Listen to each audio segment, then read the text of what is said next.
हाँ, हेलो।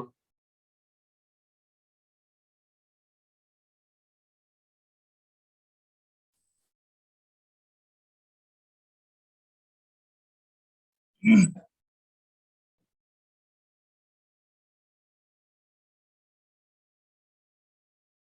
को कोई डाउट तो नहीं परसों वाली क्लास में? स्टार्ट करें। सर जो आयु के पर्याय थे जैसे नित्यक और वो क्या बोलते हैं अनुबंध, तो दोष के टाइप्स भी होते हैं, अनुबंध है और अनुबंध, तो उनमें क्या दोष डिफरेंस के टाइप होता है? नहीं होते हैं, दोष का टाइप नहीं होता है। वो दोष अगर स्वतंत्र रूप से किसी के साथ जुड़े, फ्रीली, अगर दोष फ्रीली किसी डिजीज को करे या वो प्रकोपित हो तो उसको अनुबंध बोलते हैं। और अगर दोष का प्रकोप अगर किसी के साथ हो, मतलब सेकेंडरी हो, तो उसको अनुबंध बोलते हैं। ठीक है ना? ठीक है सर।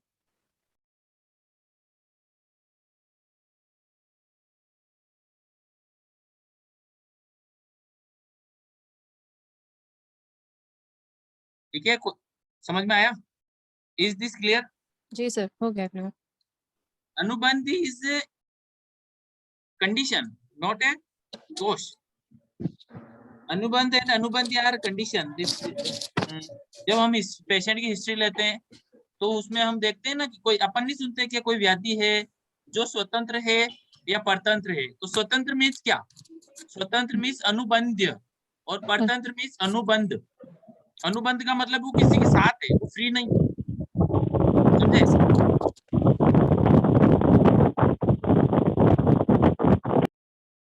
एक आप म्यूट कर दीजिए, मैं क्वेश्चन पूछूं तभी अनम्यूट करना, और हमारी डिस्कशन क्लास बाद में चलेगी। ठीक है? लास्ट में 10 मिनट अपन डिस्कस करेंगे। कोई भी क्वेश्चन हो आप उसको एक रफ पेपर पे नोट डाउन करिए। ठीक है?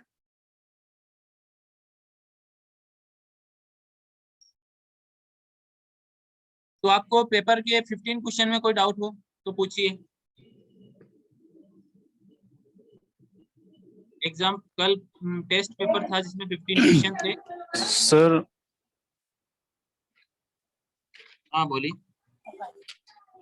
सर डाउट तो कुछ नहीं था, मगर उसमें एक दो क्वेश्चन जो थे, जैसे आपने एक पूछ लिया था यज्ञपुरुष अध्याय में से 25वां जो अध्याय है सूत्र का, चरक सूत्र का, उसमें से आपने एक क्वेश्चन पूछा था।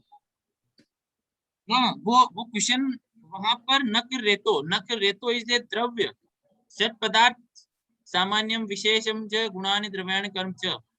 इसका मतलब क्या है कि द्रव्य है वो द्रव्य के लिए क्वेश्चन आएगा, वो पदार्थ विज्ञान से आएगा, तो वहां पर सामान्य विशेष सिद्धांत का यूज है। आपको प्रिंसिपल को नहीं छूना। अगर आपको प्रिंसिपल पता है ना, सामान्य विशेष का सिद्धांत इंपॉर्टेंट है, वो सिद्धांत आपको याद है, प्रिंसिपल याद है, तो आप प्रिंसिपल का यूज करके आंसर निकालो कि नक्र क्या है, एक द्रव्य है। और हमने द्रव्य का यूज कैसे किया? सर्वदा सर्वभावनाम सामान्य वृद्धि कारणम, उस कंसेप्ट से किया। समझे? ठीक है सर। आपके सामने एग्जाम में डायरेक्ट क्वेश्चन कभी नहीं आएगा। आप ये सोच रहे हो कि मेरे को एक इजी वे में, मतलब बिल्कुल स्ट्रेट फॉरवर्ड क्वेश्चन दे दे उसका आंसर, फिर आप कट ऑफ जाएगी 95, मतलब हर कोई 90-80 परसेंटेज बना के और उसको एग्जाम में टॉप करेगा। लेकिन ऐसा नहीं है। एग्जाम में 50% क्वेश्चन होते हैं वो टफ होते हैं या फिर एवरेज होते हैं, कुछ क्वेश्चन इजी होते हैं, मतलब त्रिविध शिष्ट बुद्धि के अकॉर्डिंग वो पेपर बनाया जाता है। और उसमें टफ और इजी सभी क्वेश्चन आपको ऐड किए जाते हैं आपके लिए। तो आपके लिए अब कभी भी डायरेक्ट क्वेश्चन नहीं आएगा और ऑप्शन कभी डायरेक्ट नहीं आएगा। वो 2 चैप्टर के 2 श्लोक को कवर करके आपसे क्वेश्चन पूछ सकते हैं। आपने लास्ट ईयर का पैटर्न देखा होगा, तो उस पैटर्न में आप फॉलो करिए उसको। और अ, अभी कोई डिस्प्ले कर रहा है क्या? चरक संहिता डिस्प्ले कौन कर रहा है प्रेजेंट? डॉक्टर क्या नाम है? गुड।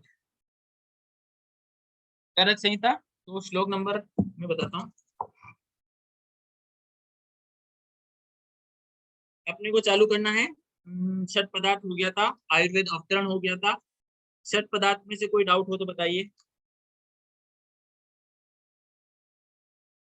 चलो मैं आपसे एक क्वेश्चन पूछता हूँ।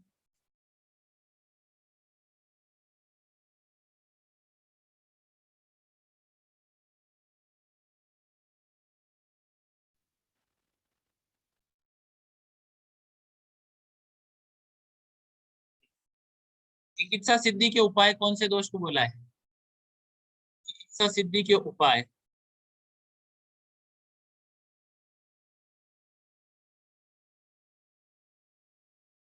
गुरुवादी गुण, गुरुवादी गुण इज द चिकित्सा सिद्धि उपाय। Now we are starting the shloka number 54। Present the 54 number shloka of Charaka Samhita Sutrasthana, chapter first, दीर्घम द्वितीय अध्याय। और सभी के लिए एक होमवर्क है मेरी तरफ से कि आप सभी चैप्टर के नाम याद करिए। सूत्रस्थान के 30 चैप्टर के नाम आप कैसे याद करेंगे? चतुष्क के हिसाब से। 7 चतुष्क में डिवाइड किया गया सूत्रस्थान को, तो आप सूत्रस्थान के 4-4 चैप्टर को अपने अपने चतुष्क के हिसाब से याद करिए।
अब क्या हुआ?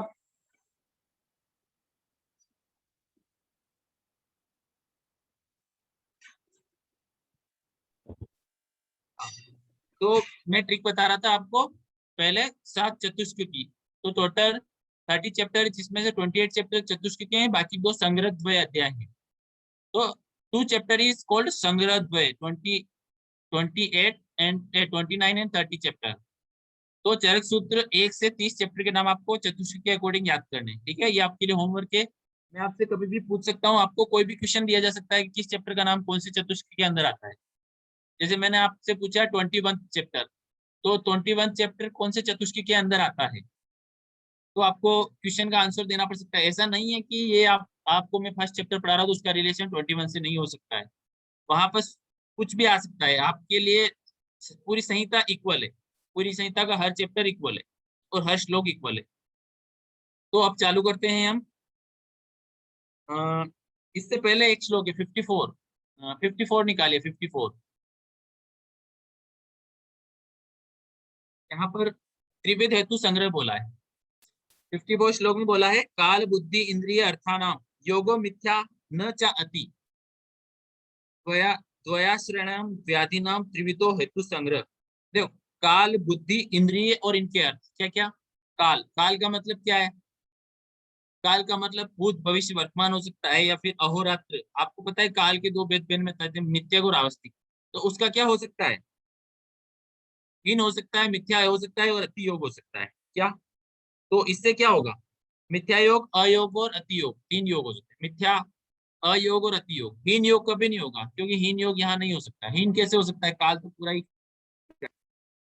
तो ये बोल रहे हैं। और फिर क्या बोल रहा है वो कि द्वय आश्रय व्याधि नाम, व्याधि के 2 आश्रय। मैंने आपको अष्टांग हृदय सूत्र 1 में भी पढ़ाया था कि वहां पे व्याधि के रोग के 2 आश्रय बताए थे, शरीर और मन। 2 आश्रय व्याधि के, तो यहाँ भी बोल दिया द्वय आश्रय व्याधि नाम त्रिविधो हेतु संग्रह। हेतु संग्रह आपको मैंने बोल दिया, आपको क्वेश्चन भी दिया था, त्रिविध हेतु कौन कौन से हैं? असात्मेन्द्रियात संयोग प्रज्ञा अपराध परिणाम। तो 3 हेतु संग्रह हो गए, और 2 आश्रय व्याधि के, शरीर और मन, ठीक है? इसके बाद क्वेश्चन यही आएगा कि व्याधि के आश्रय क्या है, तो शरीर और मन। या फिर ऐसे आ सकता है हेतु संग्रह कितने हैं, तो 3, ठीक है? इसके बाद आता है 55 श्लोक है, शरीर सत्व संज्ञकम। ये रोग के आश्रय के बारे में बोल रहा है। अभी पीछे आ रहा था ना, रोग का आश्रय 2 होते हैं, द्वयाणाम आश्रयणाम व्याधि नाम, उसको इलेबोरेट कर रहा है। उसको एलिब्रेट करके बोल रहा है शरीर सत्व संज्ञा, शरीर और सत्व, सत्व का मतलब मन, जब व्याधि नाम आश्रय हो बता, सत्व का मतलब मन, मतलब शरीर भी आश्रय है और मन भी आश्रय व्याधि का, ठीक है। तो अब आया तथा सुखा नाम, योगा नाम सुखा नाम कारणम समा, और ये बोल रहा है कि सुख का भी आश्रय क्या है, शरीर और मन है, ठीक है ना। तो दुख इज इक्वल टू व्याधि, मतलब अपन दुख को क्या बोलते हैं, व्याधि को ही दुख बोलते हैं, और व्याधि किसका आश्रय या दुख किसका आश्रय, शरीर और मन के लिए। और फिर आता है कि सुख के लिए क्या आता है, कि सुख का आश्रय भी ये दोनों ही, शरीर और मन, मतलब कुछ व्याधियां होती है जो केवल शरीर को पीड़ित करती है, जैसे केवल शरीर को पीड़ित करने वाली व्याधि कौन सी है, ज्वर। अर्बुद, अर्बुद है ना, वो केवल शरीर को पीड़ित करती है, लेकिन मन को पीड़ित करने के लिए ऐसी व्याधि जो केवल मन को पीड़ित करती है, जैसे उन्माद या अपस्मार, और शरीर और मन को दोनों को पीड़ित करने वाली ज्वर।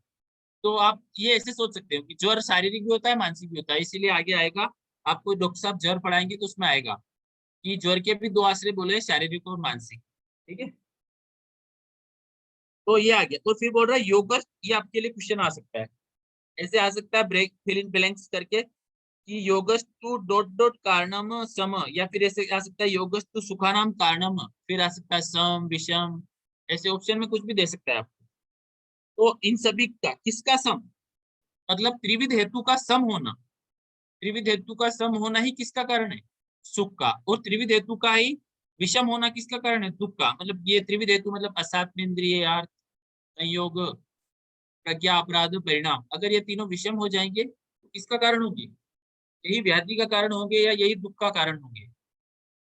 तो ये, तो अपने को सम की अवस्था क्या है, स्वस्थ की अवस्था है, और वही क्या है, सुख की अवस्था है। उसके बाद आया 56 नंबर, 56 का है आत्मा के लिए आता है कि आत्मा किसका आश्रय नहीं है, रोग का आश्रय नहीं है। इसीलिए आप हमेशा पढ़ते हो कि मन ही है जो दुख का अधिष्ठान है, न कि आत्मा।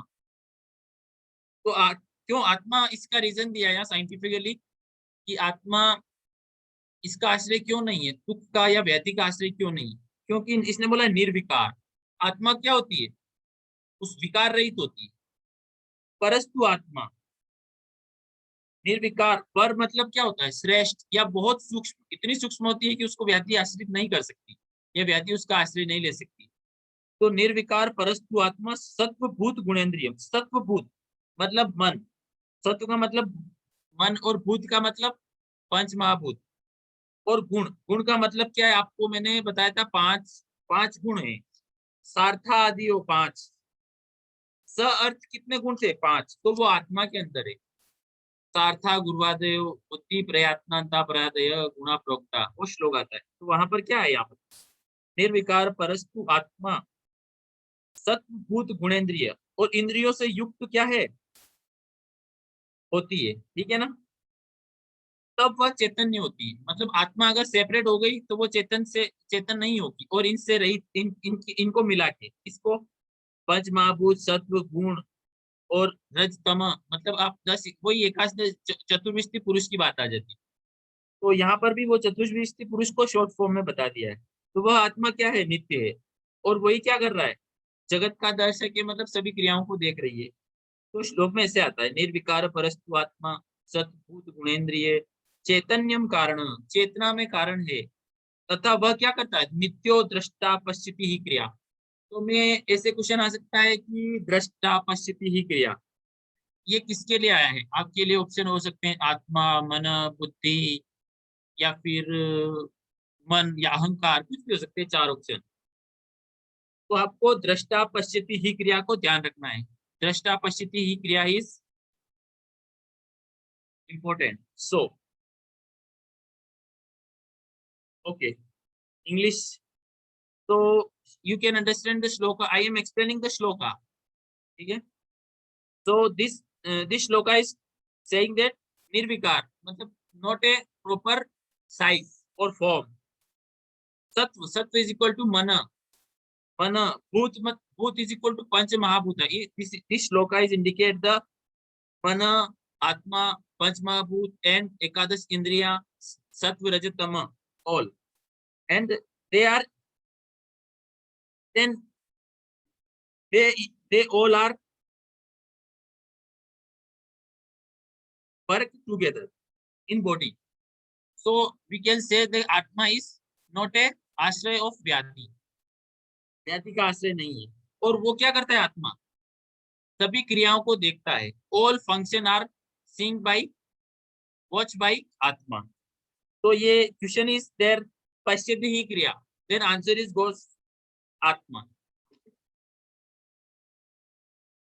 देन श्लोक नंबर 57 इन स्क्रीन, वायु पित्तम कफश्चोक्तः शरीरो दोष संग्रह मानस पुनरुद्दिष्टो रजस्तम एवच। इसका मतलब एक अष्टांग में भी एक क्वेश्चन एक श्लोक आया था, मैंने आपको डेमो में दिया था। वहां पर आता है वायु पित्तम कफश्चेति त्रयोदोषा समासत, ठीक है। तो यहाँ पर आता है कफश्चोक्त, वहां कफश्चेति आता है, और वहां आता है त्रयोदोषा समासत, यहाँ आता है शरीरो दोष संग्रह। तो यहाँ दोष का संग्रह बोल दिया। तो दोष के संग्रह कितने? 3। क्वेश्चन आया शरीरो दोष संग्रह, ऑप्शन आया 1 2 3 4, आंसर इज 3। वात पित्त कफ। मानस पुनरुद्दिष्टो, मानस पुनः बताए गए रज तम एव च। रज और तम, रज और तम, देयर आर 2 मानसिक गुणा, बिकॉज सत्व इज प्रकाशक। बोलते हैं ना सत्व क्या होता है? प्रकाशक होता है। तो सत्व इज नॉट ए मानसिक दोष। देन दोष की चिकित्सा, दोष की चिकित्सा कैसे बोली है? प्रशाम्यते औषधे पूर्व्यो देव युक्ति व्यपाश्रये। तो क्या है? देव व्यपाश्रय, युक्ति व्यपाश्रय। शारीरिक रोग की चिकित्सा क्या है? तो आपके लिए कभी भी क्वेश्चन आएगा कि निम्न में से द फॉलोइंग ट्रीटमेंट इज शारीरिक दोषास आर, देन फर्स्ट युक्ति व्यपाश्रय, देव व्यपाश्रय, सत्वावजय, या फिर अद्रव्यभूत, द्रव्यभूत। There 5 line. Then ask first and second is correct, या first second third is correct, और all are correct. Then you should give answer according this shloka. प्रशाम्यते औषधि, प्रशाम्यति औषधि पूर्वो देव युक्ति व्यपाश्रये। मानसिक रोग की चिकित्सा क्या है? शारीरिक रोग की बता दी। तो शारीरिक रोग चिकित्सा इज देव एंड युक्ति व्यपाश्रय। देन सत्वावजय इज चिकित्सा ऑफ मानसिक रोग। तो सत्वावजय इज इंपोर्टेंट इन चरक सूत्र 11। चरक सूत्र 11 is says the 3 type of चिकित्सा, देव व्यपाश्रय, युक्ति व्यपाश्रय एंड सत्वावजय। देयर आर मानस रोग चिकित्सा इज ज्ञान विज्ञान धैर्य स्मृति समाधि भी। अष्टांग हृदय से धी धैर्य आत्मादि विज्ञान मनोतोष्टम परम। अष्टांग हृदय सूत्र स्थान 1 फर्स्ट चैप्टर, इट सेज धी धैर्य आत्मादि विज्ञान मनोतोष्टम परम। And Charaka it says in this shloka मानसो ज्ञान विज्ञान। देयर आर ज्ञान, ज्ञान का मतलब we can understand ज्ञान like शास्त्र ज्ञान। क्या ज्ञान का मतलब? आचार्य चक्रपाणी से शास्त्र ज्ञान। सर ज्ञान, विज्ञान मीन्स, विज्ञान मीन्स आध्यात्मिक ज्ञान, ठीक है। सर धैर्य का मतलब आप समझते हो कि मानसिक रोग में क्या होता है? रज मन का रज गुण ज्यादा होता है, तो वहां पर धैर्य नहीं रहता है। स्मृति, स्मृति स्मरणेन, स्मरण करना स्मृति का गुण है। समाधि भी, इनका सम होना, ठीक है ना। या फिर समाधि, समाधि में भी क्या हो जाती है? सारी अवस्थाएं इक्वल हो जाती है। समाधि that means equal the all things. तो ये हो गया मानसिक रोग है, शारीरिक रोग की चिकित्सा। क्वेश्चन कैसे आएगा मैंने बता दिया, और पेपर में आपको पता चलेगा। Then there are indicating the वात दोष गुणा।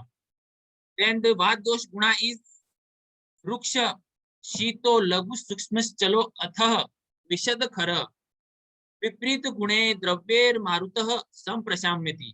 This is very important shloka. I already says in demo lecture, अष्टांग हृदय सूत्र स्थान 1 आयुष कामी अध्याय, तत् रुक्ष खर सूक्ष्म चलो अनिल, तत् रुक्ष शीत लघु खर सूक्ष्म चलो अनिल। दिस इज श्लोका इन अष्टांग हृदय सूत्र 1। देयर आर तत्र रुक्ष शीतो लघु सूक्ष्म चलो अथ विशद खर, मतलब विशद गुण इज एक्स्ट्रा इन चरक। अष्टांग हृदय डोंट सेज विशद गुणा, देन दिस इज इंपोर्टेंट विशद गुणा। So you should hello sir, memorise about विशद गुणा। हाँ, एनी क्वेश्चन? सर थोड़ा सा बाउंस हो रहा है, हिंदी भी थोड़ा करिए जैसे। ओके, तो अष्टांग हृदय में क्या आता है? विशद गुण नहीं आता है, और चरक विशद गुण एक्स्ट्रा बोलता है। तो रुक्ष शीतो लघु सूक्ष्म चलो अथ विशद खर, तो अष्टांग में विशद गुण नहीं आता, अष्टांग हृदय सूत्र 1 में। तो यहाँ पर विशद गुण पे आप मार्क कर सकते हैं कि विशद गुण चरक बोलता है। आगे दारुण और चल भी बोलेगा चरक सूत्र 12 में, ठीक है, दारुण और चल वाद कलाकली अध्याय में। तो आपको यहाँ भी लिख सकते हो वाद कलाकली में चरक 2 गुण एक्स्ट्रा बोलता है, ठीक है। और ये बोल रहा है विपरीत गुण है, तो देखो वापिस विपरीत गुण आ गया, क्योंकि अपन किसकी बात कर रहे हैं? वात पित्त कफ के गुण की बात कर रहे हैं, तो गुण को गुण ही शमन करेगा। इसीलिए विपरीत गुण वाले द्रव्य क्या करेंगे? मारुत का शमन करेंगे। मारुतम संप्रशाम्यति, अपोजिट नेचर ऑफ द गुणा इज शमन ऑफ वाता, वात दोषा और वात दोष गुणास। अब पित्त दोष के गुण आए, सस्नेहम उष्णम। देखो वापिस एक साइंटिफिक कंसेप्ट आया, सस्नेह। सस्नेह मीन्स ईषद स्नेह, मतलब वेरी फ्यू स्नेह क्वांटिटी विथ पित्ता। तो सस्नेह उष्ण तीक्ष्णम च द्रवम अम्लम सरम कटु। तो आप यहाँ पर देखिए पित्त के रस क्या बताए, आचार्य ने पित्त के रस बताए अम्ल रस और कटु रस। आपको ये मार्क करना है, जैसे मैं क्वेश्चन बनाऊंगा कि चरक, आचार्य चरक में दीर्घम चीति अध्याय में पित्त के कौन से रस बताए? अम्ल और कटु, ठीक है, ये याद करना है। विपरीत गुणे पित्तम द्रव्य आशु प्रशाम्यति। अगर विपरीत गुण वाले द्रव्य लेंगे तो वो आशु का मतलब क्या है? बहुत ही शीघ्र रूप से, बहुत ही जल्दी पित्त का शमन करता है, ठीक है। तो पित्त शामक ये हो गया आशु। उसके बाद कफ दोष, कफ दोष इट मीन्स गुरु। कफ दोष के गुण है गुरु, शीत, मृदु, स्निग्ध, मधुर, स्थिरा, पिच्छिला, श्लेष्म, प्रशम, यान्ति, विपरीत गुणा। देखो तीनों श्लोक में क्या पूछा? विपरीत गुणे। विपरीत गुणे मतलब क्या है? यहाँ पर बात हो रही गुण की। तो आप गुण के, इन सभी गुण के विपरीत गुण का किसी भी द्रव्य का सेवन करेंगे या कोई भी द्रव्य चिकित्सा में यूज करेंगे, any drugs used opposite nature of this all doshas, then dosha are in साम्य कंडीशन या फिर इक्विलिब्रियम, दोष की इक्विलिब्रियम आ जाएगी। तो चिकित्सा में यही होता है कि आप जैसे वीरी अलग अलग रस वाली औषधियां देते हैं, जैसे हरित की देते हैं, तो हरीश की कषाय रस प्रदान है, तो वो कफ दोषों के लिए या वात दोषों की शीघ्र चिकित्सा है, क्योंकि वहां पर वो सभी रस से काम करता है, अपने वीर विपाक से वो प्रभाव से काम करता है। तो आप तीनों श्लोक में एक कॉमन चीज है, वो है विपरीत गुण है।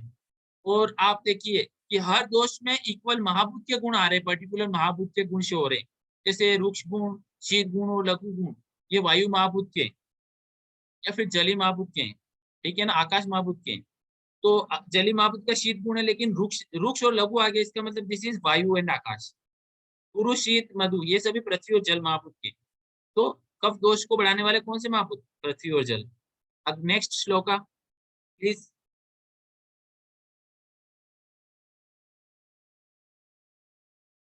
- 62 नंबर श्लोका।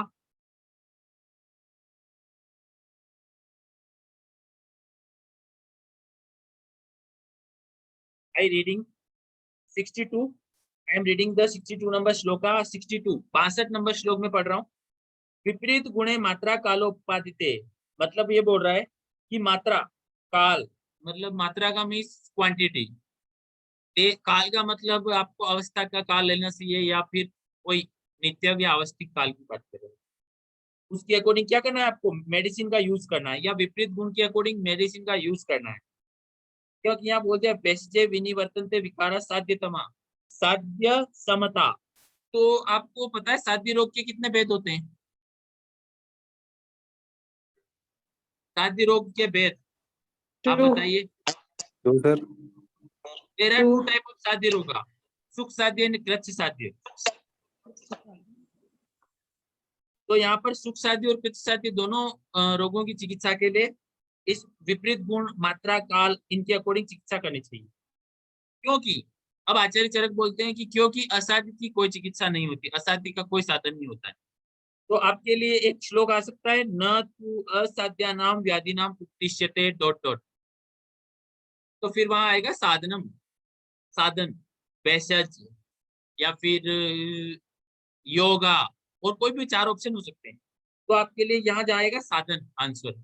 साधनम न तु असाध्यानाम व्याधिनाम उपदिश्यते। सेम श्लोक आएगा चरक सूत्र 9 में। क्या आएगा? चरक सूत्र 9 या 10 में आएगा, 10 में आएगा। चरक सूत्र 10/10 का एक श्लोक है, वहां आता है विकल्पो न तु असाध्यानाम। ठीक है, विकल्पो न तु असाध्यानाम, तो वहां पर विकल्प वर्ड आएगा और यहाँ साधन वर्ड आ रहा है। ठीक है ना? आप चरक सूत्र 10/10 यहाँ पर मार्क कर लीजिए कि 10/10 का श्लोक आपको देखना है। ठीक है, किसी को कोई डाउट तो नहीं है? आप नोट करिए और क्लास के लास्ट में पूछ लीजिए। अब आता है रस। ठीक है, श्लोक नंबर 64। दिस इज इंपॉर्टेंट श्लोक, डेफिनेशन ऑफ रस। व्हाट इज द रस? रस मीन्स रसनार्थो, रसना का अर्थ, रसना मीन्स जिह्वा, जीव, टंग। रसनार्थो रस तस्य द्रव्यम आपक क्षितिस्तथा। तो रचना का विषय का नाम क्या है? रस है। रचना का जो विषय है वही रस है, इसीलिए अपन शब्द, स्पर्श, रूप, रस, गंध, एक एक इंद्रिय का एक एक अर्थ पढ़ते हैं। अपन ने अभी गुण के अंदर भी पढ़ा था 5 गुण, इंद्रियार्था, स अर्था। तो स अर्थ कितने हैं? 5। तो इसमें रचना का अर्थ है वही रस है।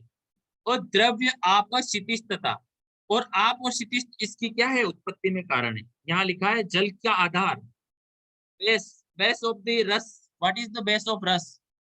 आप एंड क्षिति। आप मीन्स जल महाभूत एंड क्षिति मतलब पृथ्वी महाभूत। तो जल एवं पृथ्वी महाभूत किसमें आधार है? रस की उत्पत्ति में या जल की उत्पत्ति में आधार है। ठीक है, तो रस का आधार क्या हो गया? आपको कोई क्वेश्चन पूछे कि विच इज द मेन आधार और बेस ऑफ द रस, तो आपको आंसर जाएगा आप और क्षिति मतलब पृथ्वी और जल महाभूत। और देखो निवृत्तो च विशेषे च प्रत्यय खाद्य, निवृत्ति, रस की निवृत्ति, विशेष निवृत्ति। This is main important word, विशेष निवृत्ति। मैं क्वेश्चन पूछूंगा आपसे कि रस की विशेष निवृत्ति किस महाभूत से, तो वहां आएगा ख आदि त्रय। ख आदि का मतलब वायु, आकाश और अग्नि। ख आदि 3 बच गए क्योंकि ऊपर 2 महाभूत ऑलरेडी बता चुके हैं कि आप और क्षितिज, तो उसकी क्या है? रस की उत्पत्ति में कारण है। और उसकी विशेष निवृत्ति में कौन कौन से 3 रस कारण है? ख आदि। ख आदि का मतलब आकाश, वायु और अग्नि। ठीक है, ऐसे यहीं से क्वेश्चन ऐसे ही बनेगा। ठीक है, तो एक्सक्यूज मी सर, हाँ सर ये श्लोक एक बार दोबारा बता दो। कौन सा? रसनार्थ और रसस्तस्य। Yes sir. हाँ देखो, ये डेफिनेशन है रस की। रस की डेफिनेशन भी है और रस के आधार भी है। रस की उत्पत्ति और उसकी विशेष निवृत्ति में आधार है। तो इस श्लोक में बोलते हैं रसनार्थो रसस्तस्य द्रव्यम आपह क्षिति तथा। रसना का जो अर्थ है वही रस है। रसना का अर्थ क्या है? रस का ज्ञान, वही क्या है? रस। तो ये बोला है, इसीलिए अपन अलग अलग रस का स्वाद किससे लेते हैं? रसनेन्द्रिय से। और उसका आधार क्या है? आधार का मतलब उसकी उत्पत्ति। तो रस की उत्पत्ति में 2 महाभूत कारण होते हैं, जल महाभूत तथा पृथ्वी महाभूत, आप एवं क्षिति। और रस की देखो यहाँ बोला निर्वृत्तो च विशेष च, मतलब रस की विशेष निवृत्ति किस महाभूत से होती है? ख आदि त्रय। मतलब ख आदि त्रय कौन से? ख किसका पर्याय? आकाश महाभूत का। तो ख आकाश महाभूत का पर्याय, तो ख मतलब आकाश, वायु और अग्नि, तीनों महाभूत इसमें कंक्लूड हो जाएंगे। तो ये रस की विशेष निवृत्ति में कारण है। ठीक है, उसके बाद आपके आया है 4th पॉइंट। आपके 3 पॉइंट हो चुके हैं। 3 पॉइंट कौन से हुए? आयुर्वेद का अवतरण, षट पदार्थ और त्रिदोष विज्ञान और धातु साम। 3 पॉइंट हो चुके हैं। मैंने आपको 5 पॉइंट पढ़ाए थे स्टार्टिंग में। अगला है द्रव्य वर्गीकरण, फिर आएगा विषक और औषधि, लास्ट पॉइंट। तो द्रव्य वर्गीकरण में अपने आएगा प्रभाव भेद से द्रव्य के भेद, उत्पत्ति भेद से द्रव्य के भेद, फिर जांगम, पार्थिव, उद्भिद, मूलिनी, फलिनी, दूध, क्षीर, मूत्र, ये सब आएंगे। तो सबसे पहले हम पढ़ रहे हैं कि प्रभाव भेद से। प्रभाव का मतलब है कि दोष का या दोष के ऊपर या धातुओं के ऊपर कैसे प्रभाव आएगा द्रव्य का। देन फर्स्ट किंचित दोष प्रशमन। किंचित का मतलब कुछ, कुछ तो दोष का शमन करते हैं। किंचित धातु प्रदूषणम, this is very important, this is very very important. किंचित दोष प्रशमनम, कोई दोष को प्रशमन कर रहा है। किंचित कोई वायु को, कुछ मतलब कुछ, सारे नहीं, कुछ कुछ क्या कर रहे हैं? धातु को प्रदूषित कर रहे हैं। एक्सक्यूज मी सर, हाँ shloka number sir. Hello, shloka number sir. समझ में नहीं आई, क्या बोल सर रहे? Shloka number sir. लोग number 68, thank you sir. Move to 68। Okay, देखो ये लिखा है ना, किंचित दोष प्रशमनम किंचित धातु प्रदूषणम। किंचित दोष, कुछ दोष का प्रशमन करते हैं, किंचित का मतलब कुछ धातु को दूषित करते हैं, धातु मतलब 7 धातु। जैसे मैं आपको एक ऐसा द्रव्य बताता हूँ जो सीधा शुक्र धातु को दूषित करता है, वो कौन है? कोई एक रस ऐसा है या फिर कोई ऐसा द्रव्य है जो शुक्र धातु को दूषित करे? लवण। है? लवण। हाँ, लवण बोल लवण सकते हैं, रस। लवण रस है। द्रव्य बताओ, द्रव्य। क्षार। कोई ऐसा द्रव्य आपके लिए होमवर्क की। Unmute please, unmute please. हरित की। हरित की इज शुक्र शोषक, नॉट शुक्र प्रदूषक।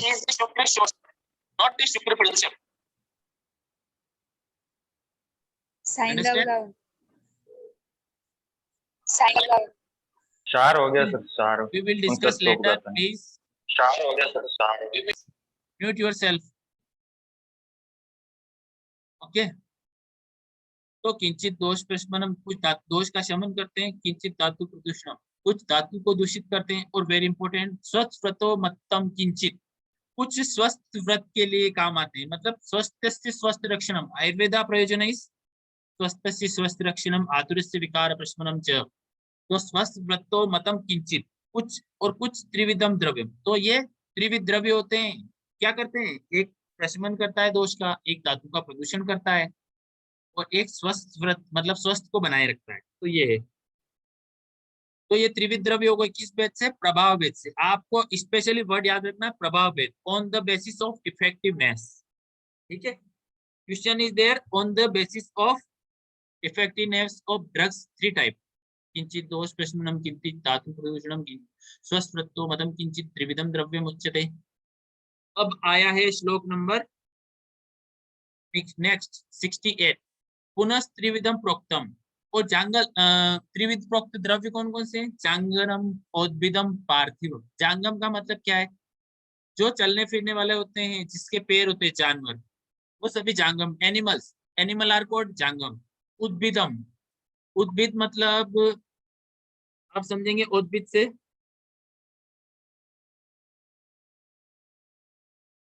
हाँ, उद्भिद का मतलब है जो जमीन को फोड़ के निकलते हैं, जमीन को फोड़ के निकलने वाले उद्भिद है। और पार्थिव का मतलब मिनरल्स, आयरन, मिनरल्स और मेटल, एटीसी। तो ये 3 हो गए। अब आया आपके लिए वापस, किसके लिए बोल रहा है वो? फर्दर डिवीजन इन जांगम द्रव्य। तो वो अब जांगम द्रव्य का फर्दर डिवीजन कर रहा है, त्रिविध का फिर डिवीजन करेगा वो। पहले जांगम के बारे में सब कुछ बताएगा आपको कि जांगम में किसका कौन सा प्रयोजन आता है, किसका क्या यूज आता है। तो सबसे पहले क्या बोला उसने? सबसे फर्स्ट जो सबसे इम्पोर्टेंट, मधुनी गोरसा। मधु, मधु इज वेरी इंपॉर्टेंट। मधु मंगलकारी होता है, इसलिए मधु का पहले वर्ड आया है। मधुनी गोरसा, गोरस का मतलब यहाँ पर गाय से मिलने वाले प्रोडक्ट। गाय से कुछ भी मिल सकता है आपको, गोबर मिल सकता है, मूत्र मिल सकता है, सिंग मिल सकता है, स्किन मिल सकता है, त्वचा, बाल, और दूध, दही, क्षीर, सभी। तो गोरसा मीन्स दिस ऑल कंक्लूडेड। पित्त वसा, पित्त भी मिल सकता है, इसीलिए हम रस शास्त्र में पढ़ते हैं गोरोचन, गोरोचन के बारे में पढ़ते हैं ना। तो गाय का पित्त एक हार्ड बन के एक पत्थर की तरह बन जाता है, वही गोरोचन है। तो गोरोचना, पित्त इस, और पित्त का भी यूज करते हैं, जैसे कोई गाय या फिर पशु मर गया तो उसकी गाल पिटर से हम पित्त को कलेक्ट करते हैं। तो पित्त, वसा, वसा इज, व्हाट इज द वसा? This is my question to all, सभी के लिए एक क्वेश्चन है, एक प्रश्न है, वसा क्या है? Muscle fat sir. Muscle fat है। Muscle fat. मसल फैट ना, according to Ayurveda, what is, according to Ayurveda what is the vasa? अनुस्ति। शुद्ध मांस स्नेह, शुद्ध मांस का स्नेह वसा है। अंडरस्टैंड?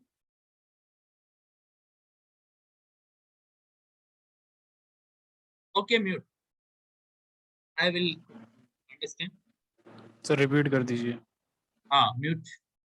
ओके, तो शुद्ध मांस का स्नेह, शुद्ध मांस धातु का स्नेह वसा होता है, क्योंकि वसा क्या है, कोई धातु नहीं है, वसा उपधातु है, मांस की उपधातु वसा है।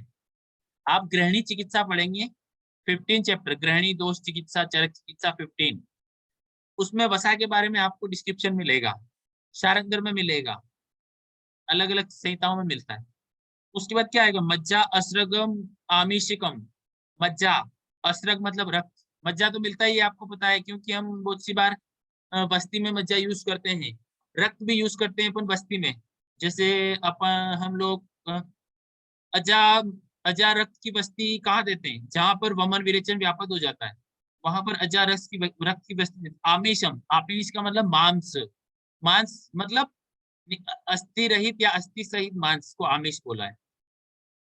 अब कौन से प्रोडक्ट है, विण मूत्र, विण का मतलब पुरुष, पुरुष का मतलब अपन अजा पुरुष से ले सकते हैं, गाय के गोबर से ले सकते हैं। मूत्र, मूत्र का मतलब गोमूत्र अपने यूज आता ही है वाइटली, या फिर कुछ और जानवर, अष्टमूत्र का वर्णन आएगा, वहां पर 8 तरह के जानवर के मूत्र, 8 टाइप ऑफ मूत्रा of 8 animals are description in Charaka Sutra 1। चर्म, स्किन, रेतो मतलब शुक्र, अस्थि, शुक्र का वर्ड आया ना आपको दिखा, शुक्र, रेतो मीन्स नक्र रेतो, देर आर रेतो वर्ड इज जांगम, जांगम ओरिजिन इज रेतो, और अब मैंने क्वेश्चन डाला था पहले नक्र रेतो, इट्स मीन्स इज ए द्रव्य, आया ना आपको आंसर मिला कि नक्र रेतो क्यों पूछा। यहां से भी पूछ सकता हूं मैं कि रेतो क्या है, किसको बढ़ाने वाला है, सर्वदा सर्वभावनम सामान्यम वृद्धि कारणम, तो द्रव्य सामान्य के अकॉर्डिंग शुक्र शुक्र को बढ़ाएगा, तो यहाँ पर रेतो आ गया ना, जांगम द्रव्य। रेतो अस्थि, अस्थि भी यूज आती है, स्नायु, श्रृंग, नखा, खुरा, सभी पार्ट यूज, जंगमेभ्य प्रयुज्यन्ते केशा लोमानी रोचना, देयर वर्ड इज रोचना, अगेन कम्स रोचना, देयर आर गोरसा, पित्तम, पित्त, और यहाँ पर रोचना, गोरोचन। ठीक है, नेक्स्ट श्लोक प्लीज।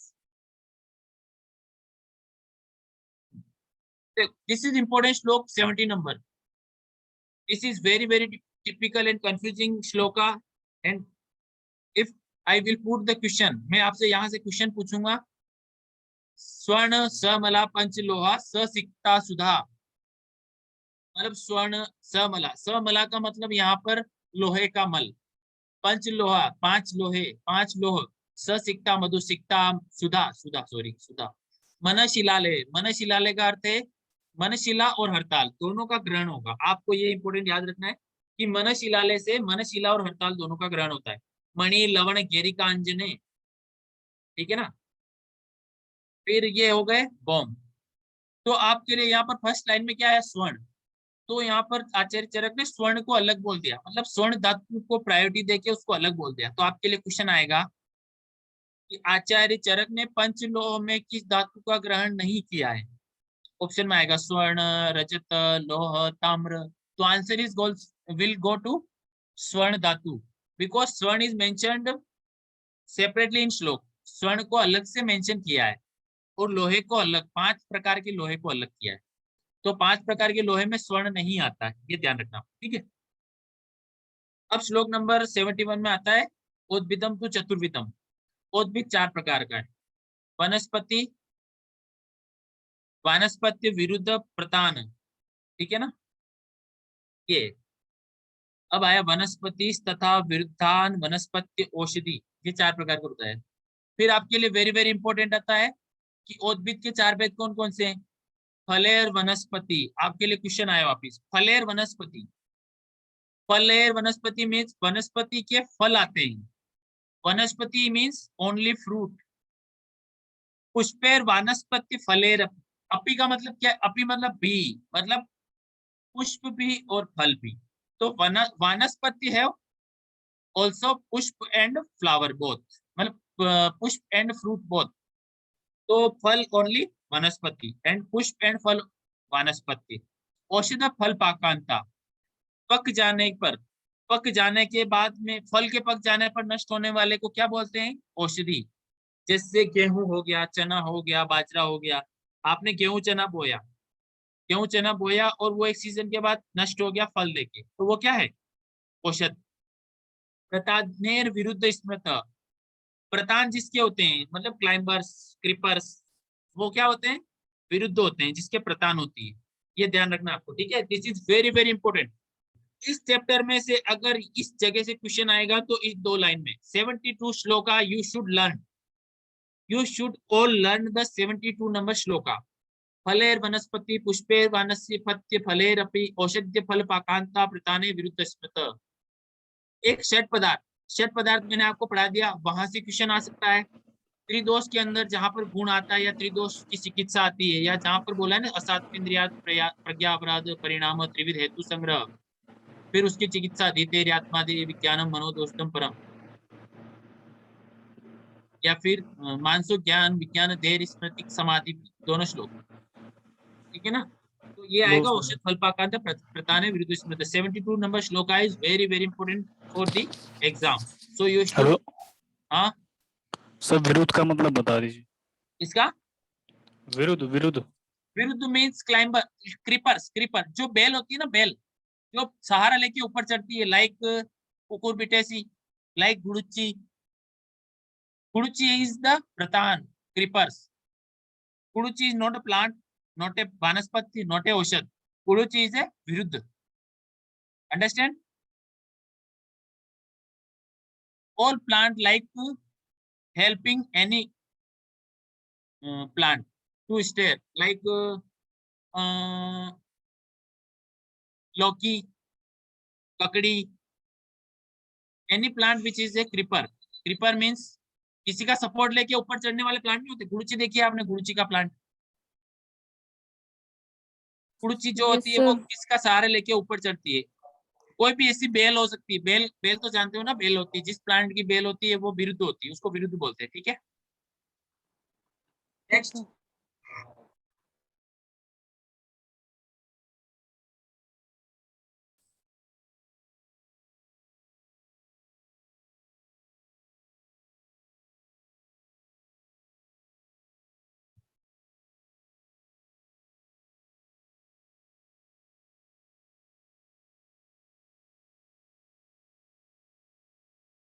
तो श्लोक है, नेक्स्ट श्लोक अपने लिए इंपोर्टेंट है, वो है 75। इसमें श्लोक का सीक्वेंस थोड़ा चेंजेस है, I think you should back, okay good. 74 75 74 में बोलता है मूलिनी। अब मूलिनी कितने हैं वो बताएगा। मूलिनी कितने, षोडशे को ना, मतलब आपको सिंपल याद करना है हिंदी में। मूलिनी कितने, 16। मूलिनी द्रग्स कितने बताइए, 16। फलिन्यो उनविंशति। देखो यहाँ पर फलिन्यो, फलिनी प्लस अन्यो, क्या बोला है कि फलिनी कितने हैं, एको न, मतलब 20 में एक कम। देखो इसको पढ़िए आप, मूलिनी षोडशे को न, तो मूलिनी षोडश एको न, एक नहीं, किसमें, 20 में, तो 20 के अंदर एक नहीं, मतलब 19 क्या हो जाएंगे, फलिनी। तो आप श्लोक से कंफ्यूज हो सकते हो कि फलिनी कितने, यहाँ पर विंशति लिखा हुआ है, लेकिन वहां पर मूलिनी षोडश एको न, षोडशे एको न, एक नहीं मतलब 20 में एक कम, फलिनी 19। महास्नेहा चत्वारो, महास्नेहाई सर्पी वसा मज्जा तेल, दिस इज चत्वारो महास्नेह। पंचे लवण, 5 लवण, अष्टमूत्र, this is very very important. अष्टमूत्र, मूत्र कितने हैं, यहाँ पर आपके लिए क्वेश्चन आएगा कि पुनर्वसु आत्रेय शासन में कितने मूत्र का वर्णन किया गया, 8 मूत्र। अष्टमूत्राणी संख्यातनीय एव अष्टावपयांसी, 8 ही दूध के प्रकार, 8 ही मूत्र के प्रकार। शोधनार्थ षड वृक्षा, this is very important, very very important. शोधनार्थ 6 वृक्ष बताए, जो किसने बताया, पुनर्वसु ने। शोधनार्थ 6 वृक्ष में क्या आएगा, 3 की शीर यूज आएगी, 3 की त्वचा यूज आएगी, ठीक है। 3 प्लांट है bark use in medicine and 3 है शीरा, ठीक है। एतानी वेति, दिस इज नॉट इंपॉर्टेंट। तो यू शुड लर्न अबाउट 16 मूलिनी, 19 फलिनी, 4 महास्नेह, 5 लवण, 8 मूत्र और 8 ही दूध शीर, और शोधनार्थ 6 वृक्ष जो पुनर्वसु ने बताया। Next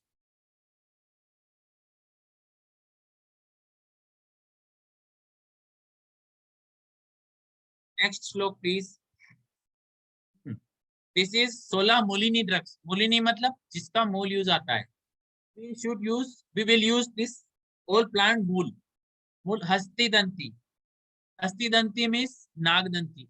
You should learn easy way is Hastidanti, Hemvati, Shama, Trivad Ado Guda, Saptala, Shwet Nama च प्रत्येक श्रेणी गवाक्षपी, ज्योतिषमती च बिंबी च शनपुष्पी विषाणिका अजगंधा द्रवंती च श्रेणी च अत्र षोडशी। ठीक है, तो ये 16 हो गई। अब मैं आपको एक ट्रिक बताता हूँ, ठीक है ना। मैं आपको ट्रिक बताता हूँ कैसे याद करते हैं मोलिनी को, ठीक है, अंडरस्टैंड। तो यहाँ पर देखो आपको आया है श्वेता व ज्योतिषमती, mark the Shweta and Jyoti. Shweta and Jyoti is नस्य शिरो विरेचन, ठीक है। के बाद क्या आया,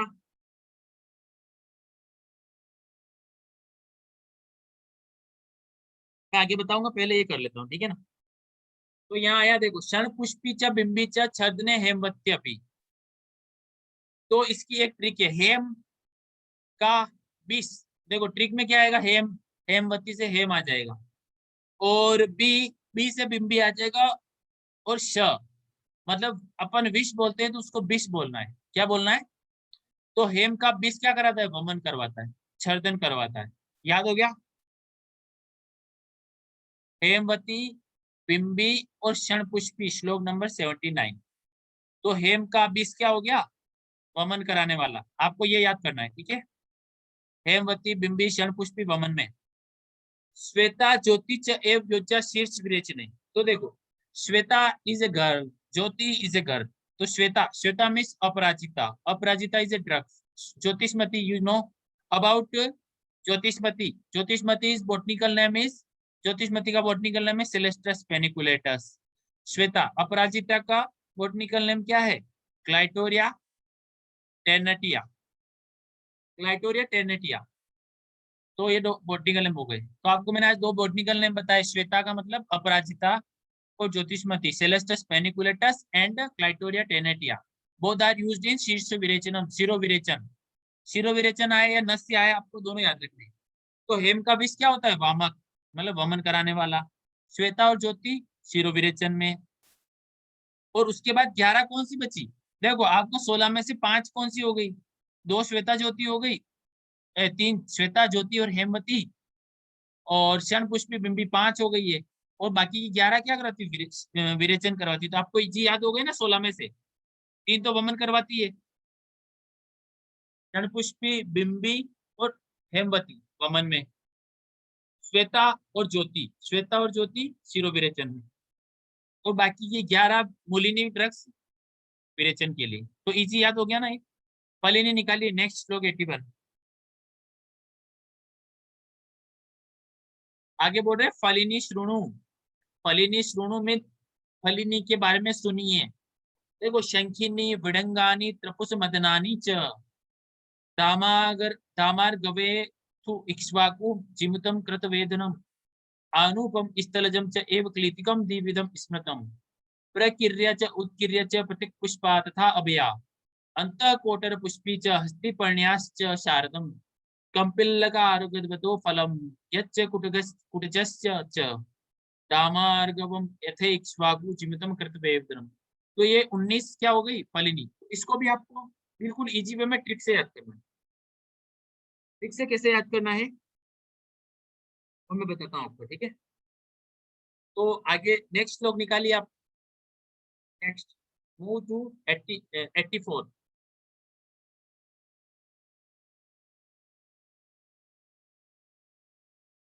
हाँ देखो मदन कुटज त्रपुष हस्ति पर्णिनी च एतानि वमने च एव योज्या आस्थापनेषु। This is very very important. देखो मदन, कुटज, त्रपुष और हस्तिपर्णी, ठीक है ना, ये किस में आ रही है, वमन और आस्थापन में। वेरी वेरी इंपॉर्टेंट कि फलिनी के अंदर ये प्लांट मदन, मदन फल, कुटज, कुटज का मतलब ओलोरेना एंटीडिसेंट्रिका, मदन का मतलब रेंडिया डुमेटोरम, त्रपुस, त्रपुस का मतलब यहाँ पर कड़वा खीरे, खीरे के लिए आता है त्रपुस, ठीक है। हस्तिपर्णी, हस्तिपर्णी का मतलब, हस्तिपर्णी एक प्लांट है, I don't know about this, मैं इसके बारे में नहीं जानता हस्तिपर्णी क्या है, लेकिन हस्तिपर्णी आपको एज इट इज याद रखना है। त्रपुज हस्तिपर्णी एतानि वमने च एव योज्य आस्थापनेषु। वमन और आस्थापन, आस्थापन इज द सिनोनिम्स ऑफ निरुबस्ती, तो निरु और आस्थापन एक है। तो वमन और आस्थापन दोनों में किसका यूज, मदन कुटज एव त्रपुस हस्तिपर्णिनी। अब वापिस आ गया, नस्त प्रच्छदने एव प्रत्येक पुष्पा विधीयते। नस्त नस्य कर्म के लिए, नस्य कर्म के लिए प्रत्येक पुष्पा, व्हाट इज द प्रत्येक पुष्पा? आप में से कोई बताएगा प्रत्येक पुष्पा क्या है? अपामार्ग अपमार्ग। Very good, very good. तो अपामार्ग इज शिरोविरेचन ड्रग्स। तो कौन सा फलिनी ड्रग्स है जो जो शिरोविरेचन में है? 19-20 में से एक केवल प्रत्येक पुष्पा अपामार्ग, ठीक है। तस्य या अन्य अवशिष्टानि तानि उक्तानि विरेचने, मतलब बाकी की 10 किस में यूज आती है? हेलो, बाकी की 10 यूज आती है विरेचन में, ठीक है ना। नाम कर्म भी रुक्तानी फलेने एको विष्टि, है ना। तो देखो आपको मैं बताता हूँ,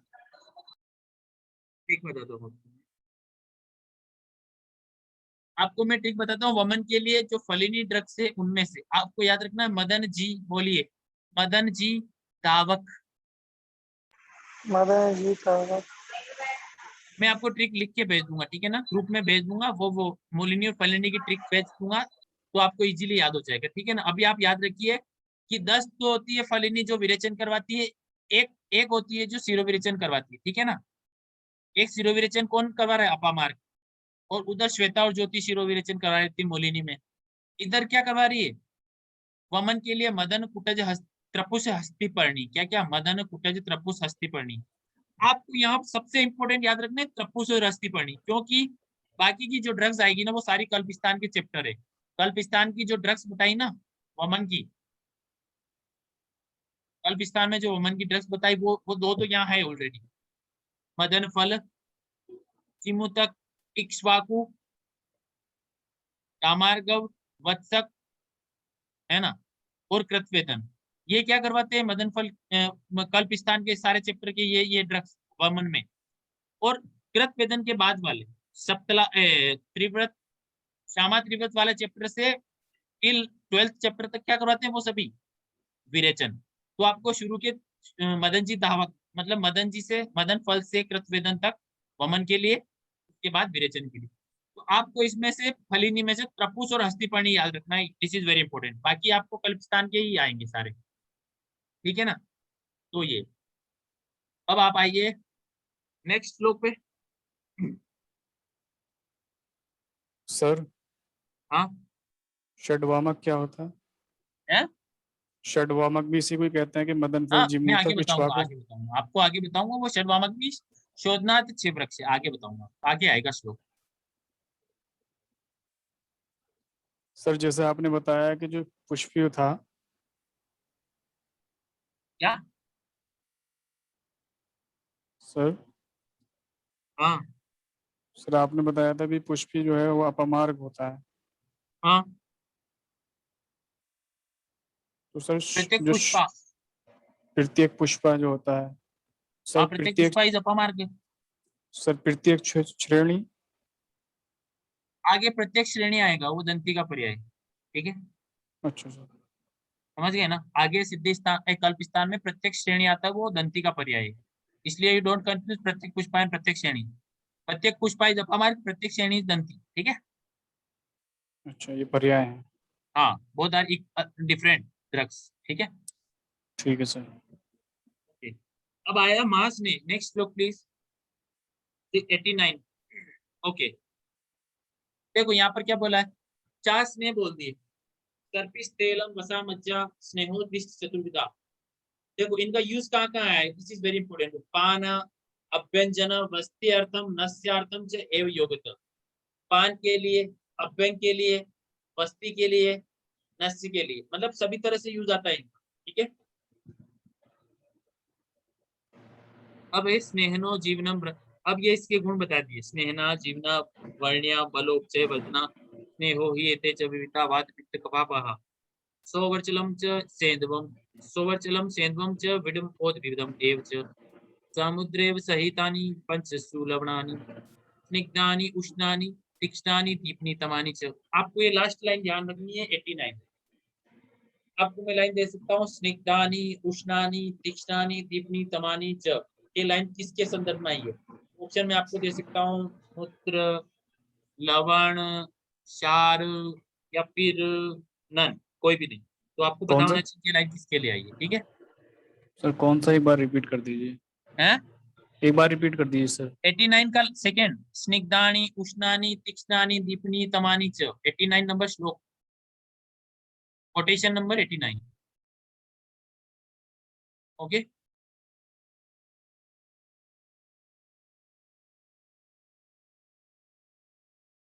okay next, this is very long. हाँ, अब मैं आपको इम्पोर्टेंट पॉइंट बताता हूँ, ठीक है ना। This is we goes to direct shloka on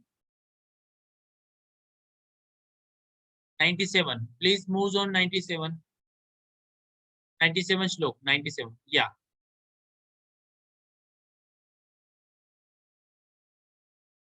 देखो फर्स्ट लाइन की 95 के ऊपर देखिए, युक्तम अस्थापने मूत्रम च युक्तम अपि विरेचनम चापि विरेचनम। इसका मतलब क्या है कि मूत्र का प्रयोग किसमें करते हैं? आस्थापन में भी करते हैं और विरेचन में भी करते हैं। मूत्र का दो जगह यूज आता है।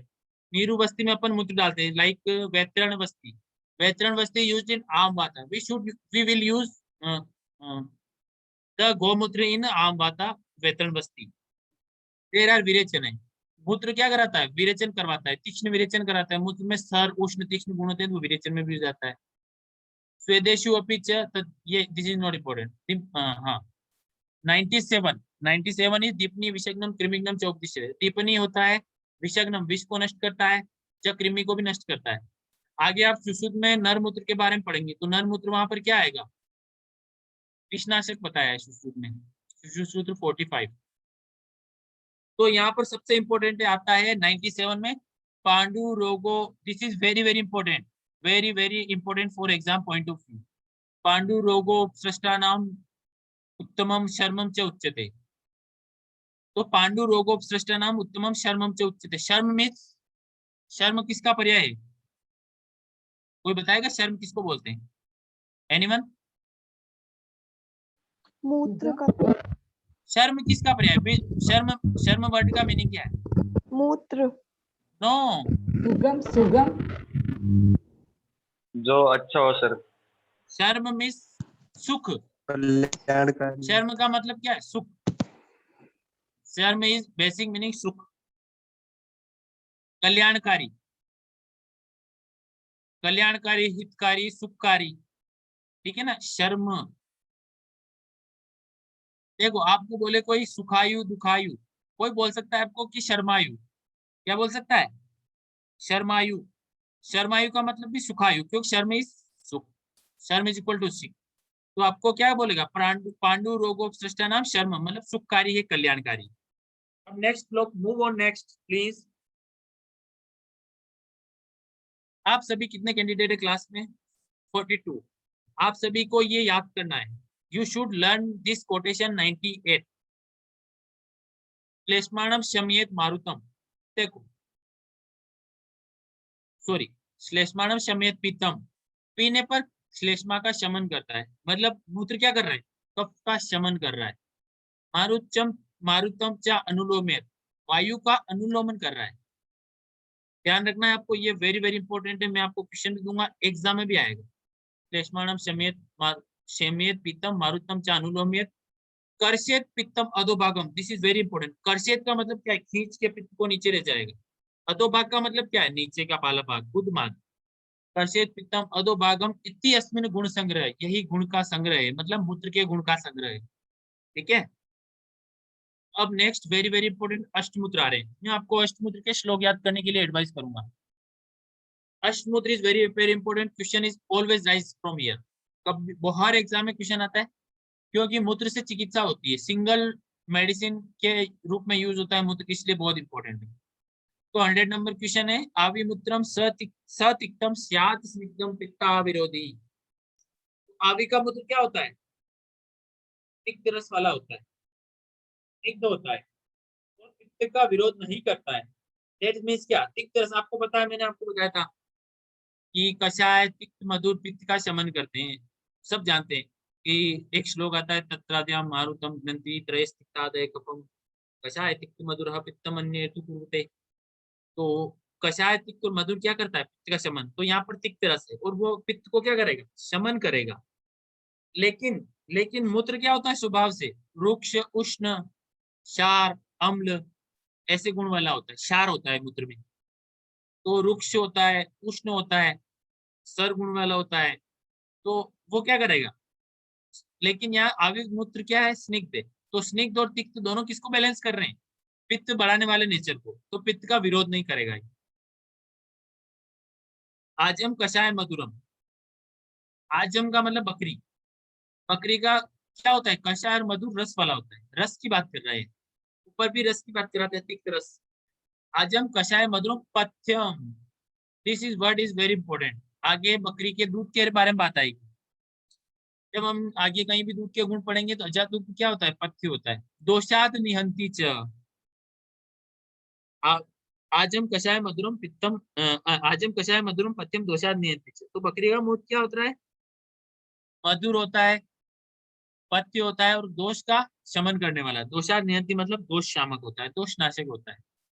तो आपको ये पार्टिकुलर श्लोक याद करना है। आविमुत्रम सत्यात्म पित्ता विरुद्ध आजम कषाय मधुरम पथ्यम दोषात निहंती च। वो बकरी के रस का ध्यान रखना है, वो पथ्य होता है, बस ये ध्यान रखना। नेक्स्ट कव्यम समुद्रम किंचित दोषग्नम कृमि कुष्ठिनुत। देखो इसमें सबसे इंपॉर्टेंट है किंचित दोषग्नम, लेकिन सबसे इंपॉर्टेंट है कृमि कुष्ठिनुत। तो मधुर भी है और कृमि कुष्ठिनुत है। देखो आपको एक यहाँ ये वर्ड याद रखना है कि कृमि कुष्ठिनुत कौन सा है? गाय का। और आगे हस्तिक के लिए आएगा श्लोक नंबर 102 में। देखिए कि हास्तिकम लवणम मूत्रम हितम तू कृमि कुष्ठी नाम। तो मैं आपको क्वेश्चन दूं, कृमि कुष्ठी नाम कौन है और कृमि कुष्ठी नुत कौन सा है? तो आपको याद रखना है।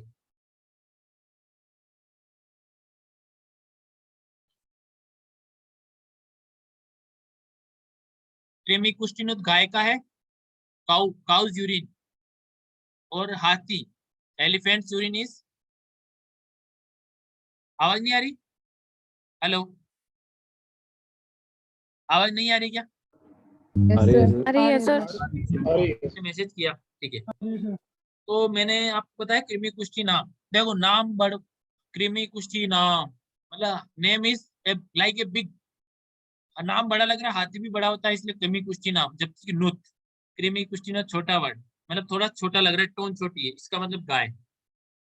अब देखो कंडूम च शम्येत पित्तम सम्यक दोषो उद्रेहितम। आपके लिए मैं एग्जाम में लाइन दूंगा। कंडू च शम्येत पित्तम सम्यक दोषो उद्रेहितम, किसका गुण? आपको आंसर देना है गाय का, गाय के मूत्र का गुण। ठीक है। अर्श शोफो उद्रग्नम तु सक्षार माई सरम। आपको सिंपल क्वेश्चन आएगा, क्षार युक्त गुण वाला कौन सा मूत्र? तो माहिष का। या ऐसे भी आ सकता है अर्श शो, ऐसे आएगा। मैं आपको क्वेश्चन बनाता हूँ, ठीक है।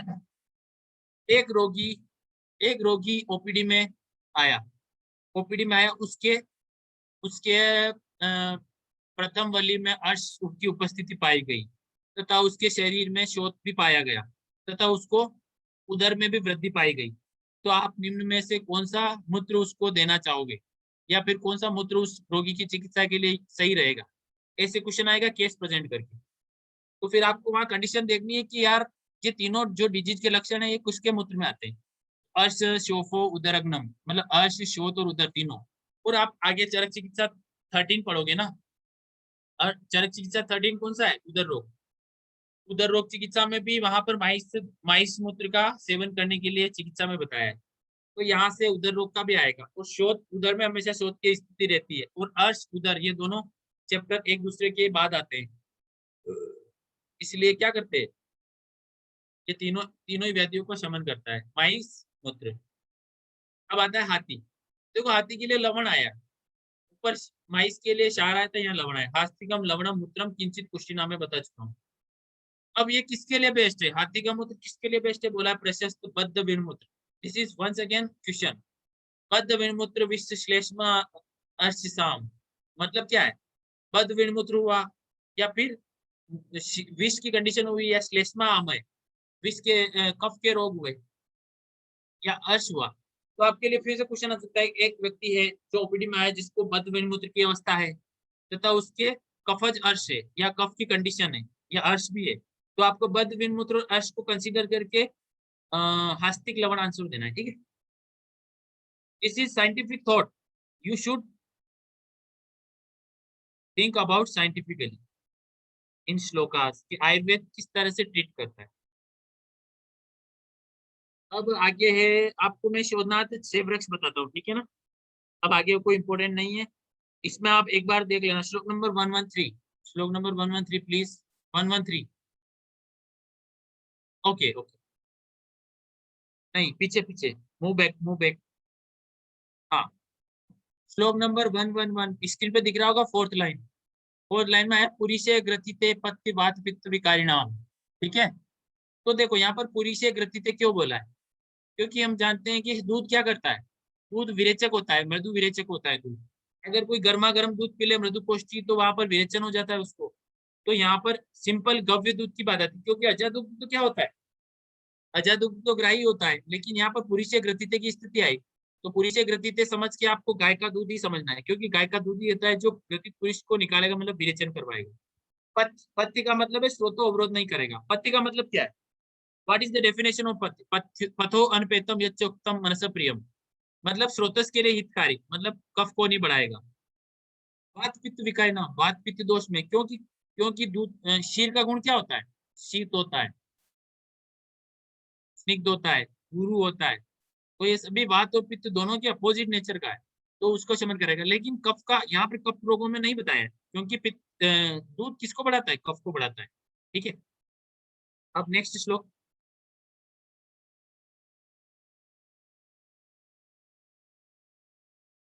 हाँ देखो आपको मैं सिंपल बताता हूँ, इसमें देखने की जरूरत।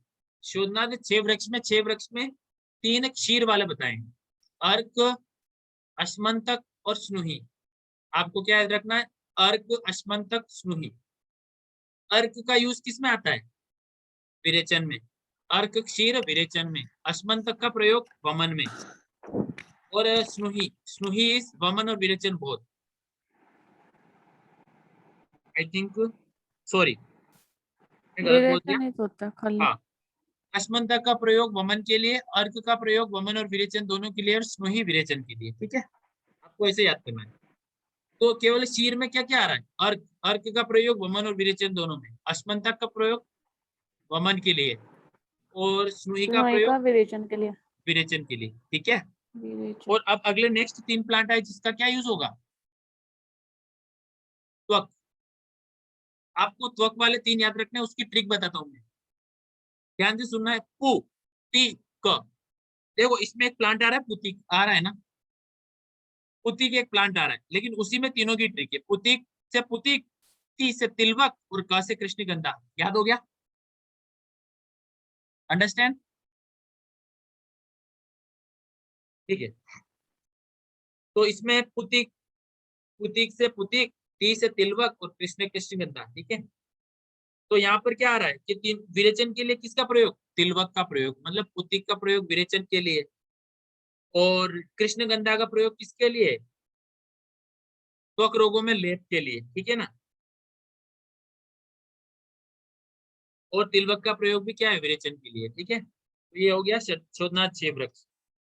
अब आपके लिए श्लोक आया, श्लोक नंबर 124, प्लीज मूव ऑन 124। बस बस बस बस, पीछे बैक, मूव बैक।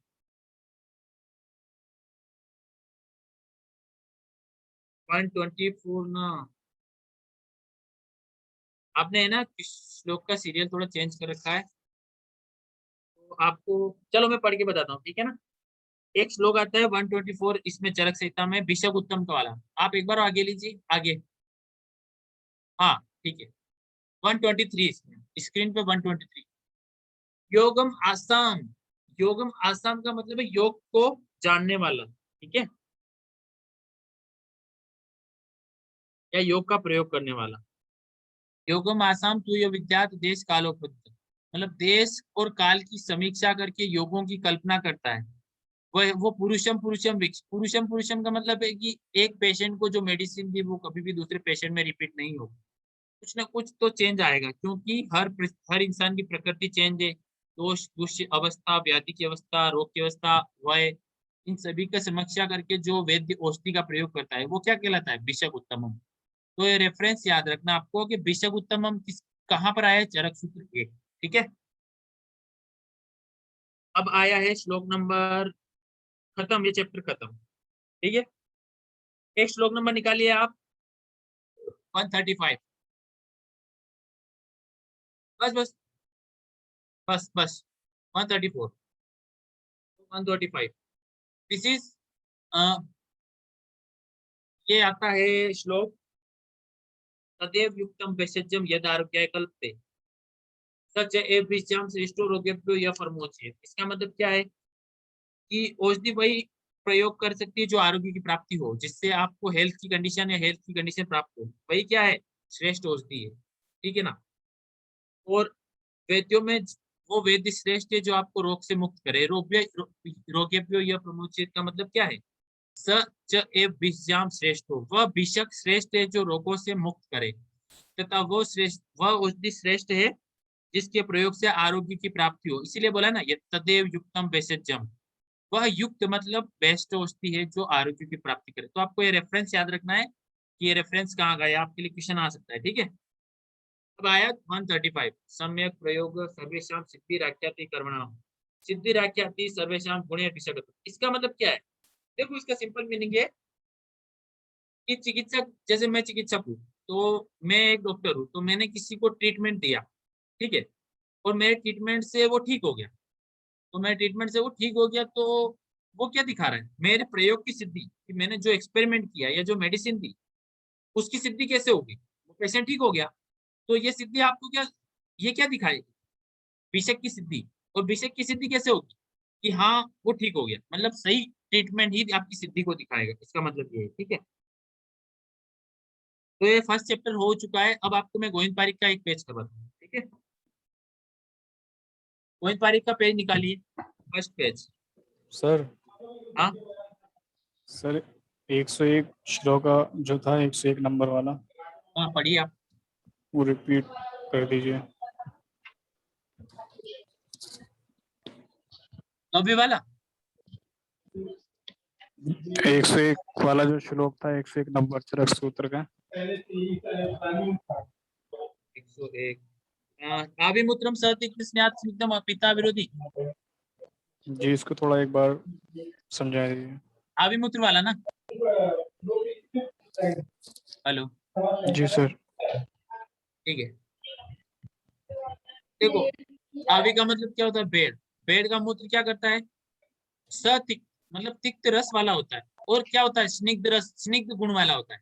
तो इसका मतलब क्या है कि तिक्त रस और स्निग्ध गुण वाला। और पित्त का अविरोधी, अविरोधी का मतलब क्या है? ना तो पित्त को बढ़ाएगा ना घटाएगा। ठीक है, ना पित्त को शरीर में, ना तो पित्त की वृद्धि करेगा ना पित्त का शमन करेगा। ठीक है ना?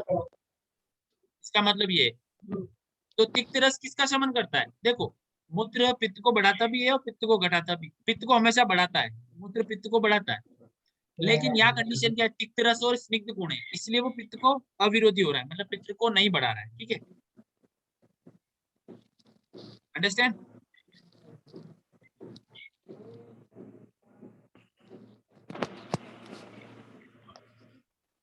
गोविंद पारी करनी है क्या? Yes sir. तो आप सभी के पास गोविंद पारी है? Please display on the screen Govind Pari, if you have PDF.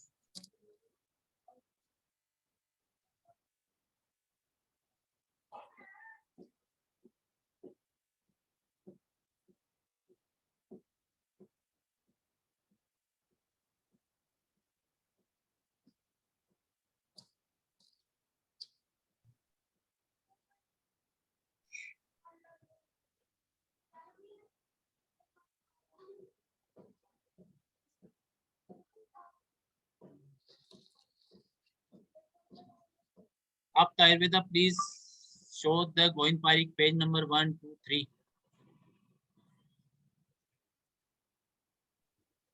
Sir ready the PDF. Sir from next class हम लोग उसको हाँ? सर नेक्स्ट क्लास से शेयर हो जाएगा। इस क्लास में इसका पीपीटी अभी अवेलेबल नहीं है।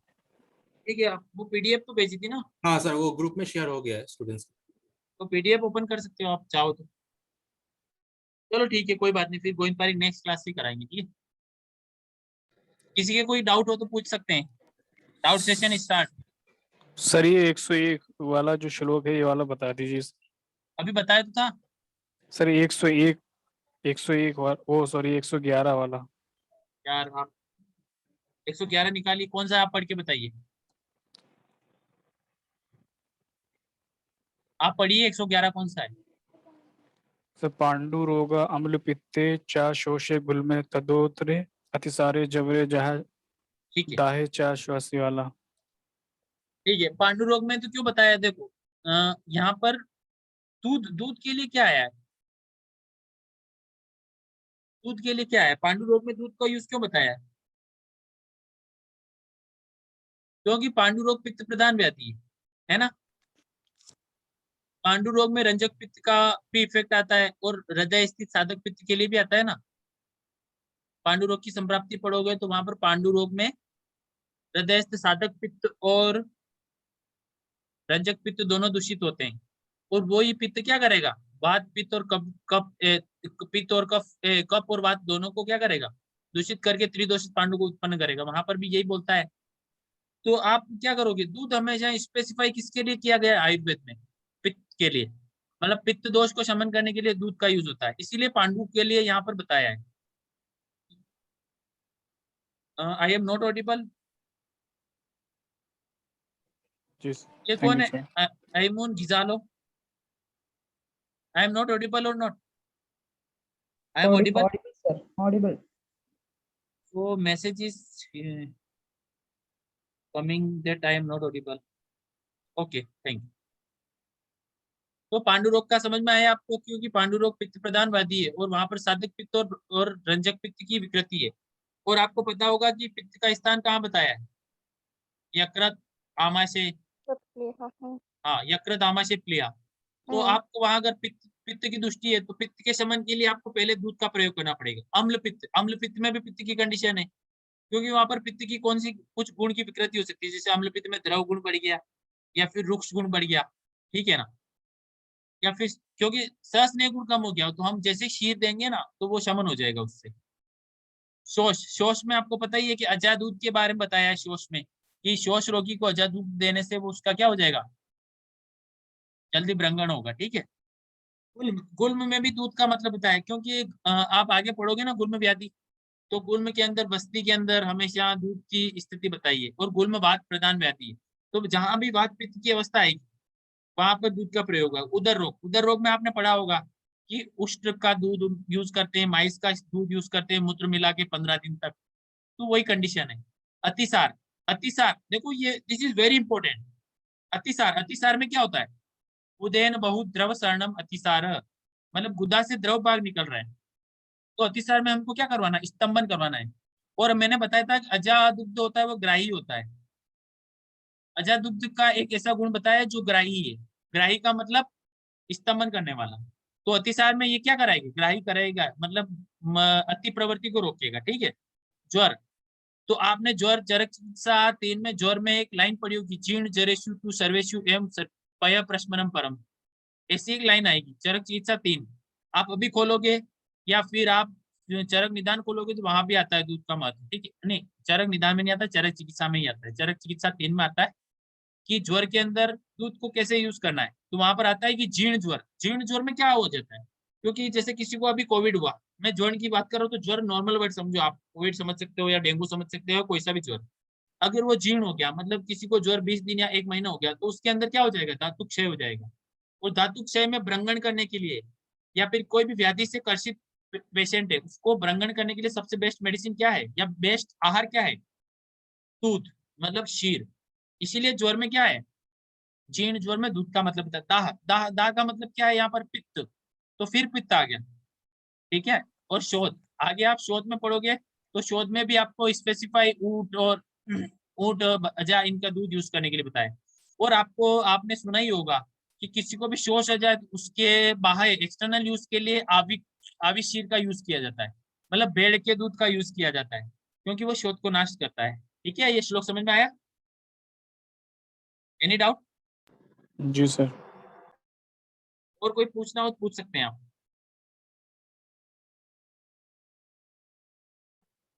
कोई भी क्वेश्चन हो, कोई लाइन समझ में नहीं आ रही हो तो, अगर मैं आपको कंसेप्चुअली नहीं समझा पा रहा हूँ तो आप बताइए। सर जैसे आपने शोधन वृक्ष बताया 6, हाँ उसमें एक अश्मंतक, स्नोही और अर्क होता है, ये 6 ही तो है 3 प्रकार के। हाँ, ये 3 देखो 6 शोधन का मतलब क्या समझे आप? शोधन मीन्स शोधन वर्ड इज यूज्ड फॉर वमन एंड विरेचन बोथ।